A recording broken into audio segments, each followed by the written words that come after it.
unmanned, lethal and controversial. An RAF Reaper drone like this one was used for the first time in the targeted killing of a British national in August.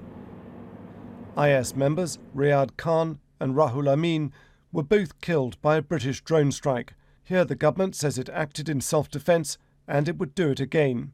Our job is to keep the streets of Britain safe, and if we are aware of future attacks and if there's no other way of preventing them, then absolutely, yes, we have to do what's necessary. The drones are operated from an RAF base in Lincolnshire, thousands of miles from their target. This RAF drone strike throws up a number of important questions. Was it legal? Was it moral? And in the long term, is this policy even effective? But the question that a lot of people now want answered is what exactly was the secret intelligence on Reyaad Khan that caused the government to abandon its long-standing opposition to targeted killings and embark on this action in a country where Britain is not even officially at war. Islamic State fighters are spread across Syria and Iraq. Normally, British forces are only authorised to carry out armed actions against them in Iraq. But intelligence gathering goes on in both countries around the clock. Much of it is done by GCHQ, the government listening station in Cheltenham.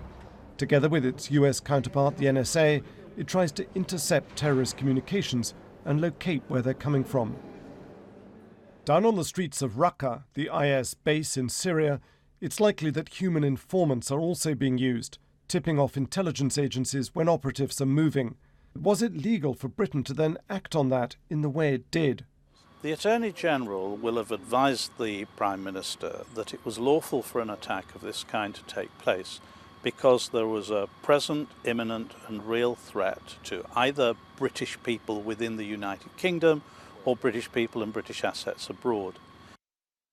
A close friend of one of the British jihadists killed in the drone strike agrees.